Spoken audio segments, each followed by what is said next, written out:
तो प्यारे बच्चों, गुड इवनिंग। दोस्तों, कैसे हैं आप? तो मैंने आपको कल अपनी वीडियो पर सांख्यिकी स्टैटिक्स के बारे में मैंने आपको कुछ कल महत्वपूर्ण प्रश्न बताए थे। आज उसी टॉपिक पर है। कल जो मैंने बताया था कि जो दिए गए वर्गीकृत आंकड़े होते हैं उनकी हम माध्य कैसे निकालते हैं। कल मैंने दो विधियां बताई थी, दोनों बहुत महत्वपूर्ण विधियां थी, कल्पित माध्य विधि और प्रत्यक्ष विधि। तो ये दोनों क्वेश्चन आपने किए भी होंगे और आपको वीडियो पसंद भी आए हैं, लाइक भी आए हैं, सच है ना, और आपने शेयर भी किए होंगे। तो आज हम देखते हैं उसी चैप्टर पर हम चल रहे हैं। बच्चों ने कहा कि सर आप बहुलक से संबंधित प्रश्न बनाइए, क्योंकि बहुलक इसके बाद फिर मध्य का मध्यक, क्योंकि ये ऐसे क्वेश्चन जनरली बोर्ड एग्जाम में पूछे जाते हैं। तो देखते हैं आज उससे संबंधित हमारा प्रश्न बहुलक। तो बहुलक का मतलब होता है कि दिए गए जो आंकड़े होते हैं जिनकी पुनरावृत्ति सर्वाधिक होती है, जिनकी पुनरावृत्ति सर्वाधिक होती है वो बहुलक कहलाता है ना। तो जो दिए गए आंकड़े होते हैं, दिए गए आंकड़ों में जिनकी पुनरावृत्ति सर्वाधिक होती है वो बहुलक कहलाता है। जैसे मैं एग्जाम्पल लिखता हूँ, जैसे लिखा है 4 2 3 1 4 6 5 4 3 फिर 4 1। अब हम देखते हैं यहाँ पर ये दिए गए आंकड़े हैं, तो इन आंकड़ों में सबसे ज्यादा आंकड़े कौन से आए हुए हैं, किसकी पुनरावृत्ति सबसे ज्यादा हुई है। तो हम देखते हैं 1 2 3 4, ये जो 4 बार 4 आया है, तो ये जो दिए गए आंकड़े हैं इनका बहुलक क्या कहलाएगा? बहुलक कहलाएगा हमारा 4 कहलाएगा, है ना। तो अब जैसे यहाँ पर 1 है, 1 तो 2 ही बार आया है, 3 है, 3 भी 2 बार आया है, लेकिन सबसे ज्यादा कौन आंकड़े हैं? 4, तो इसका बहुलक 4 कहला जाएगा। तो ये होता है बहुलक, जिसकी पुनरावृत्ति सर्वाधिक होती है वो बहुलक कहलाता है। तो ये वैकल्पिक क्वेश्चन भी है, कभी कभी इसमें एक वाक्य उत्तर में ऐसे प्रश्न पूछे जाते हैं, तो आप इनको थोड़ा सा विशेष ध्यान रखना। तो वर्गीकृत आंकड़ों के लिए हमको बहुलक ज्ञात करना है, तो इसके लिए पहले हमको फार्मूले तैयार करना पड़ेगा, सूत्र। तो z बराबर L1 ये निम्न सीमा कहलाती है, प्लस Z1 के बाद प्लस इसके बाद F1 माइनस F0, ये F1 F0 F2 ये हमारी बारंबारता से संबंधित होते हैं, मान होते हैं। बारंबारता से जो आपको दिए गए आंकड़े होते हैं बारंबारता के, उससे उसके मान होते हैं। ये जो H है, H अंतराल कहलाता है। तो दोनों वर्गीकृत जो आंकड़े होते हैं उनके बीच का जो अंतर होता है उसको वर्गांतर भी कहते हैं। तो देखते हैं ये फार्मूला अगर आपको याद है तो ये करना बहुत सरल है। मैंने सूत्र, अगर आपको सूत्र पता है तो सवाल करना बहुत सरल हो जाता है, तो थोड़ा ध्यान रखना। तो आपको बता रहा हूं, देखिए जैसे एक क्वेश्चन है, पहले क्वेश्चन है आपका एक्सरसाइज जो आपकी है 13.1 का पहला प्रश्न दिया है। इस प्रश्न में बोला है कि बहुलक ज्ञात कीजिए। तो हमने क्वेश्चन लिख लिया है, मैं आपको क्वेश्चन भी पढ़ के थोड़ा सुना देता हूँ। लिखा है क्वेश्चन हमारा कि निम्नलिखित सारणी किसी अस्पताल में एक विशेष वर्ग में भर्ती हुए रोगियों की आयु को दर्शाता है, उपयुक्त आंकड़ों का बहुलक ज्ञात कीजिए। तो ये क्वेश्चन था हमारा। तो इसमें किसी हॉस्पिटल के किसी वार्ड में भर्ती हुए रोगियों की आयु का अनुपात दिया गया है। तो 5 से 15 वर्ष के बच्चे जो हैं, आयु वाले हैं वो 6 रोगी हैं, 15 से 25 वर्ष वाले जो है वो 11 रोगी हैं, 25 से 35 वाले रोगियों की संख्या 21 है, और 35 से 45 वर्ष के जो रोगियों की संख्या 23 है, 45 से 55 रोगियों की संख्या 14 है, और 55 से 65 रोगियों की संख्या 5 है। तो हम देखते हैं कि सबसे ज्यादा रोगियों की संख्या किसकी है। तो हम देखते हैं सबसे ज्यादा रोगियों की संख्या हमारी 23। तो इसको हमने अंडरलाइन कर लिया। मैंने अभी आपको बताया कि जिसकी पुनरावृत्ति सर्वाधिक हो, तो यहाँ पर सबसे अधिक डिजिट कौन है? यहाँ पर 23 है, 23 नंबर सबसे ज्यादा है, मतलब उसको हमने अंडरलाइन कर लिया। तो इसको कहते हैं F1, इसको F1, इसके ऊपर वाला F0 और इसके नीचे वाला कहलाता है F2। ये ध्यान रखना, जो सबसे अधिक डिजिट वाला संख्या है उसको F1 नाम दिया, और इसके ऊपर वाला F1 इसके नीचे वाला F2 कहलाया जाता है, ये आपको ध्यान रखना है। अब यहाँ पर इनके बीच में अंतर देखते हैं। अब ये हमने पूरा इसको अंडर कर लिया है, तो यहाँ पर देखो निम्न सीमा ये कहलाएगी, इसको L1 L2 लिखते हैं। जैसे लिखा 35 और 45 लिखा है, तो इसको L1 पढ़ते हैं, इसको L2 पढ़ते हैं। मतलब ये निम्न सीमा हो गई, निम्न सीमा है ये उच्च सीमा है, तो ये इस तरह लिखा जाता है ना। तो L1 का मान निम्न सीमा, हमारी निम्न सीमा क्या हो गई, निम्न सीमा हमारी क्या है L1, L1 का मान कितना हो गया 35।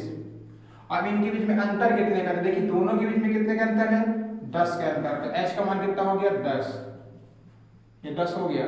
और F1 का मान कितना हो गया, पहले F0 का मान, F0 का मान हमारे पास है 21, F1 का मान है हमारे पास 23 और F2 का मान है कितना 14। तो हमको सभी जो हमारा फार्मूला है, फार्मूले में जो भी लिखे हुए हैं मान, उनके हमने सबके मान प्राप्त कर लिए हैं। अब सीधे हमको सिर्फ सूत्र मान रखना है, बस बहुत आसान तरीका होता है। बस आपको ये ध्यान रखना है कि किसकी हाईएस्ट डिजिट कौन सा है, मतलब सबसे अधिक डिजिट कौन सा, वो F1 कहलाया जाता है। तो हम इसमें मान रखते हैं Z बराबर क्या आएगा, L1 का मान कितना रखा जाएगा 35 प्लस F1 का मान, अब देखिए यहाँ पर F1 का मान है 23 माइनस 21, फिर 2 गुणित 23 माइनस 21 माइनस 14 इंटू हमने कितना किया 10। ये हमने सूत्र में केवल मान रखा है, सूत्र गलत नहीं लगाना, गलत लगाओगे तो आंसर नहीं आएगा। अब मान रखते हैं, मान रखने के बाद देखते हैं 35 प्लस, ये अनुपातिक लाइन आप प्लस के सामने ही लगाएंगे, तो इसको इससे लेस करने कितना आएगा, यहाँ पर आएगा 2 आएगा, इसके 23 दूनी 46 हो जाएगा। ये दोनों माइनस मान के जुड़ जाएंगे तो कितना हो जाएगा माइनस 35 इंटू कितना हो जाएगा 10 इंटू 10 हो गया। ठीक है, अब देखते हैं तो कितना आएगा यहाँ पर 35 प्लस इसके से मल्टीप्लाई किया 20 अपॉन कितना आ जाएगा 11, कितना आ जाएगा ये 11। तो यहाँ पर देखते हैं हम इसका इसमें यदि हम भाग करें तो भाग करने पर देखो 35 प्लस आएगा 1.8, आप भाग करके देख लीजिएगा, ये देखिए 20 11 है ना, तो एक ही बार जाएगा, यहाँ कितना 9 है कह रही, यहाँ अब डेसिमल लगाएंगे है ना, तो कितना आएगा यहाँ पर 0, तो कितना हो जाएगा 88, 8 बार ऐसे ही बढ़ता चला जाएगा भाग। तो हम इसको यहाँ रोक दिए तो कितना हो जाएगा 35 और 1 36, जोड़ेंगे ना 35 और 1 36, क्योंकि देखो ये एक पूर्णांक संख्या है ना, और फिर दशमलव के बाद है ना, तो ये 35 और 1 कितना हो जाएगा 36, तो 36.8, मतलब हमारा बहुलक क्या आ गया 36.8, ये हमारा हो गया आंसर। तो इस तरह से ये बहुत ही सरल तरीके से मैंने बताया है। अगर इसमें भी यदि अगर कोई डाउट है तो आप मेरे कमेंट बॉक्स में मुझसे आगे क्वेश्चन कर सकते हैं, तो आप इनको जरूर देखिए। और इसके बाद जो अगली मेथड है, इससे संबंधित जितने भी प्रश्न है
तो प्यारे बच्चों देखते हैं उसी में हम अभी मैंने इससे पहले जो मैंने बताया था आपको बहुलक बताकर, अब मैं देख रहा हूँ मध्यिका। मध्यिका से संबंधित बहुत सारे प्रश्न आते हैं, तो आप इन प्रश्नों को जरूर देखें। तो देखते हैं हम इसमें मध्यिका मतलब मीडियन, वह मान जो दिए हुए बंटन को 2 बराबर भागों में विभाजित करता है, जो 2 बराबर भागों में विभाजित करता है उसे मध्यक कहते हैं या माध्यिका कहते हैं, है ना।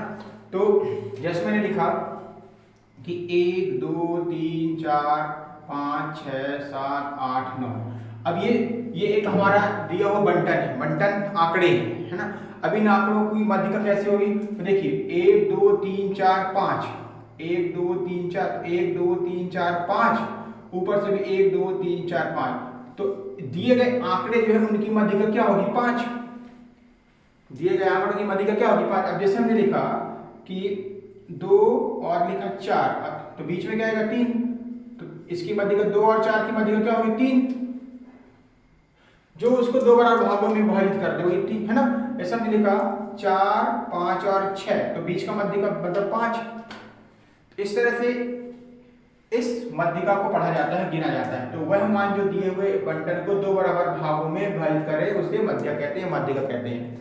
तो हम वर्गीकृत आंकड़ों की माध्यिका कैसे देखते हैं। तो वर्गीकृत आंकड़ों की माध्यिका के लिए इसके फॉर्मूला होता है m बराबर l plus n/2 minus CF को यहाँ पर संचयी आवृत्ति या कम्युलेटिव फ्रीक्वेंसी कहते हैं, कम्युलेटिव फ्रीक्वेंसी कहते हैं। यहाँ पर h का मतलब क्या हो गया अंतराल, जो उनके बीच में गैप होता है, अंतराल होता है, उसको अपन h के नाम से जानते हैं। और f क्या है यहाँ पर, f हमारी फ्रीक्वेंसी, ये कहला जाएगा हमारा बारंबारता यहाँ पर क्या लगाएंगे हमारी f का मान क्या जाता है CF, मैंने बताया कम्युलेटिव फ्रीक्वेंसी या फिर इसको संचयी आवृत्ति के नाम से जानते हैं, इसको संचयी आवृत्ति भी कहते हैं, संचयी आवृत्ति। तो आप इसको भी ध्यान रखें। और n/2, अब n/2 बताता हूँ कैसे निकलता है। देखिए ये हमारा प्रश्न क्रमांक पहला है, 13.1 का प्रश्न क्रमांक पहला है, इसमें मध्य की ज्ञात करना है, तो ध्यान रखना। तो इसका प्रश्न जरूर एग्जाम में पूछा जाता है, तो आप इस प्रश्न को जरूर एक बार पढ़ें। देखिए जैसे लिखा है मासिक खपत, मैं आपको थोड़ा प्रश्न पढ़ के सुनाता हूँ।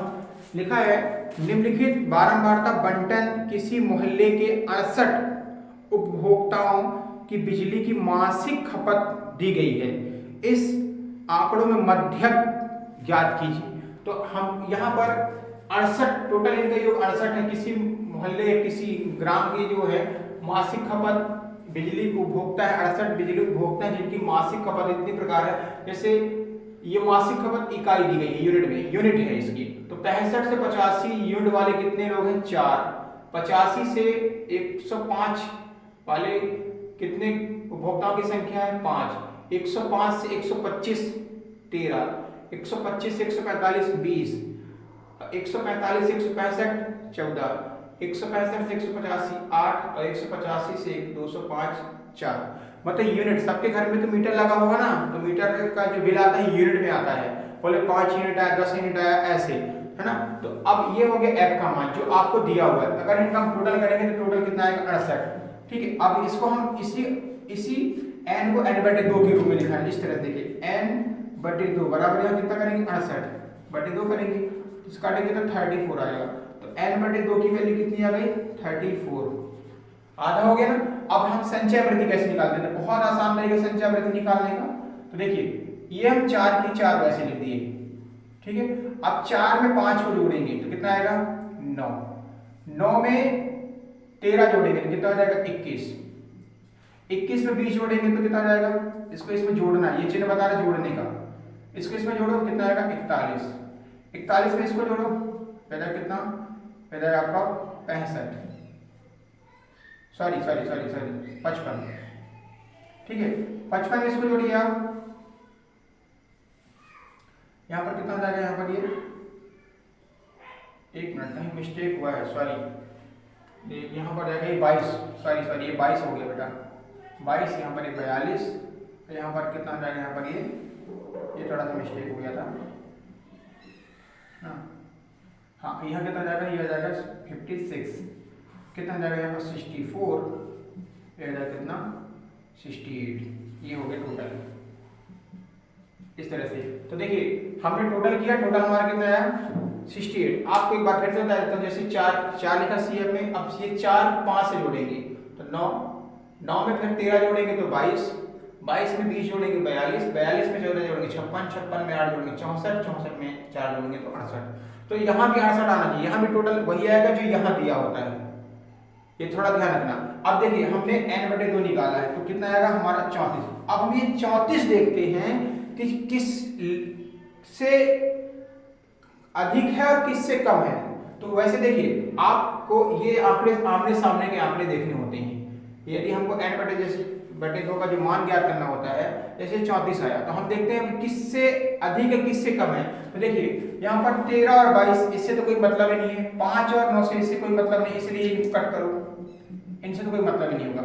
20 और 42 देखिए, 14, 56, 8 देखिए। अब थोड़ा ये भी देखना है कि किसके पास में है किससे दूर है, ये भी थोड़ा ध्यान रखना है। तो 34 देखते हैं हम, 34 जो है 20 और 42 के अंतर्गत मिल रहा है। देखो जरा 34 जो हमारा 20 और 42 के अंतर्गत मिल रहा है, आप उसको अंडरलाइन करिए, क्योंकि देखो 20 से ज्यादा है लेकिन 42 से कम है, तो इसी के नजदीक है। देखो 20 और 42 के नजदीक है कौन हमारा 34 है ना नजदीक। अगर हम कहें कि सर आपने कहा कि सर 14 और 56 में तो है, तो हाँ 14, 56 तो है, लेकिन ये क्या है इनसे थोड़ा दूर है, थोड़ा दूर है। तो दूर है नहीं, हमको उनका नजदीक वाला देखना है। तो इसका विशेष ध्यान रखना, ये n/2 की वैल्यू ऐसे नहीं पता चल जाती है, आपको उसके नजदीक वाले को पता करना होता है। तो हमारा यहाँ पर f का मान कितना हो गया 20 हो गया, और इसके ऊपर वाली जस्ट वाली वैल्यू क्या हो जाती है CF, इसके ऊपर वाली वैल्यू क्या हो जाती है CF। नहीं अगर इसको इससे लेस कर लेना तो वही आ जाएगा। अब यहाँ पर L का मान कितना हो जाएगा हमारा, ये निम्न सीमा हो जाएगी L, तो सब लिख लो वैल्यू पूरी। L बराबर कितना हो जाएगा 125 हो जाएगा, F का मान हो जाएगा 20 हो जाएगा, CF कितना हो जाएगा 22। CF थोड़ा ध्यान रखना, संचय वृत्ति उस जो वैल्यू उसमें जोड़ी गई है, तो 20 में क्या जोड़ा गया है 22 ना, तो 22 ही उसका CF कहलाएगा। और अंतर कितना है, H का मान कितना है, इनके बीच में 20 का अंतर है। और लिमिट हमेशा निम्न सीमा ही रखी जाती है, कुछ सीमा नहीं रखी जाती है। तो आपको ध्यान रखना है, ये 34 है, 34 किसके अंतर्गत था 20 और 42 के, 20 से अधिक है 42 से कम है। लेकिन 14, 56 हो सकता था, लेकिन ये उनसे थोड़ा दूर है। 8 और 64 और दूर है, 4 और 68 ये बहुत दूर है, इसलिए आपको ध्यान रखना है कि उसके नजदीक वाले का पता करना है। तो इस तरह से हमने इनके मान निकाल लिया। अब इसको हम सिर्फ रखेंगे, तो m बराबर देखते हैं, L की वैल्यू कितनी लिखी जाएगी 125 प्लस, अब देखिए यहाँ पर n/2 फार्मूला था, n/2 का मान कितना है 34, तो 34 का माइनस CF का मान हमने क्या माना, CF का मान माना 22, तो ये 22 लिखा है ना। अब F की वैल्यू कितनी लिखा है, आपने F की वैल्यू कितना लिखा ये, तो F की वैल्यू मान जाएगी 20 और गुणित कितना 20, तो आपको 20 से 20 काट देना सीधे सीधे, क्योंकि बड़ा में तो कट जाएगा। ऐसे नहीं काटना, तो आप जब ब्रैकेट लगा के पहले ब्रैकेट ओपन कर लो, इसके बाद काटो, है ना। तो क्या करेंगे 125 प्लस इसको लेस करेंगे तो 12/20 गुणित 20, ये हो गया, इससे कट गया तो कितना है 125 प्लस हो जाएगा 12 मतलब 137। तो ये जो दिए गए वर्गीकरण आंकड़े इनकी मध्य क्या हो जाएगी 137, ठीक है ना। तो जो ये 65 और 205 है ना, तो थोड़ा ध्यान रखना है ये जो वर्गीकरण, ये सबसे उच्चतम सीमा दी गई सीमा होती है, सबसे निम्नतम सीमा, सबसे उच्चतम सीमा ये मानी जाती है जो दिए गए वर्गीकरण आंकड़े होते हैं। तो आपको ये कैसा लगा मेरा वीडियो, अगर आपको पसंद आया तो लाइक सब्सक्राइब जरूर करें और शेयर जरूर करें, और इसको अपनी कॉपी एक बार 2 बार जरूर करके देखें। इससे संबंधित जितने प्रश्न हैं आप जरूर करें, आपसे बनेंगे, अगर नहीं बनेंगे तो दोबारा मैं बता दूंगा फिर से आप। तो गाइस तब तक के लिए शुभ रात्रि, धन्यवाद।